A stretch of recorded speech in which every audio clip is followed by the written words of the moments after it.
Entonces tenemos en los devanados de cada una de las fases del rotor de un motor asíncrono trifásico de rotor bobinado en condiciones de reposo, el valor de la Fe inducida por fase en los devanados de rotor referido al estator es de, y fíjense en que nos dan el valor de la Fe inducida en los devanados del rotor, pero vistos en el estator. Dice, las impedancias resistivas y reactancia inductiva del rotor en reposo por fase poseen los siguientes valores. Entonces vamos a realizar con este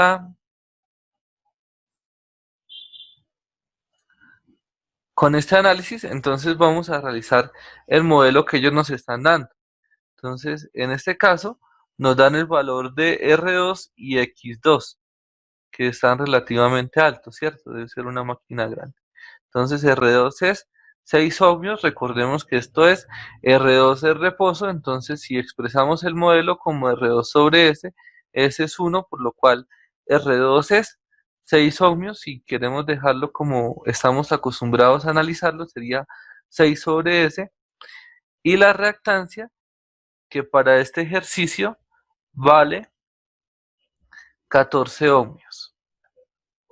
Entonces tendríamos J 14 y es la reactancia detenida, y tenemos que esta es la FEN inducida en el rotor, que es la FEN 0, que sería 240 voltios, es decir, que la FEN del rotor, recordemos que sería S por la FEN 0, entonces en términos de deslizamiento, el valor de FEN también va a cambiar.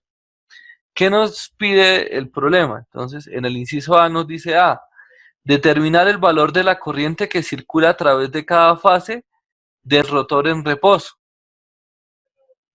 Entonces nos pregunta la corriente por fase del rotor en reposo, lo cual es bastante sencillo, porque entonces para el inciso A vamos a saber que el valor de la corriente 2, que es la corriente del rotor visto desde el devanado primario, entonces va a ser igual al valor de la FEN en reposo, que sería 240 voltios sobre la resistencia 2, porque en condiciones de reposo el deslizamiento es 1, porque la velocidad de la máquina es 0.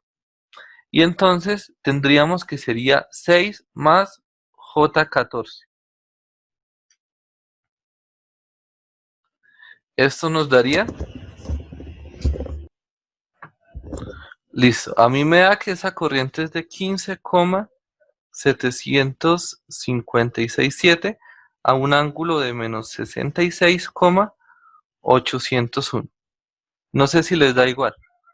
En el inciso B nos dice, hallar el valor de la corriente que circula a través de cada fase del rotor cuando el deslizamiento es del 5%. Entonces, en el inciso B, recordemos, en este caso la corriente 2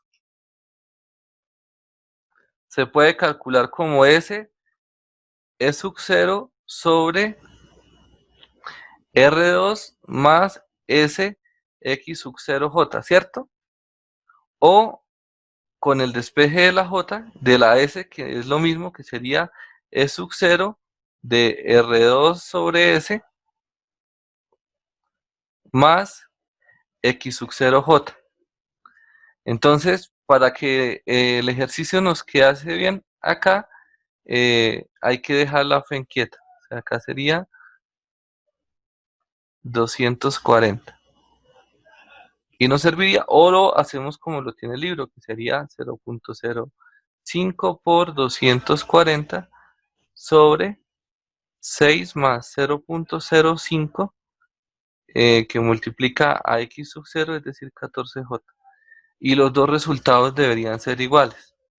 Por este camino me da 1.986 ángulo de menos 6,654 amperios. Y por este otro análisis me da exactamente el mismo valor, 1.986 ángulo de menos 6,654.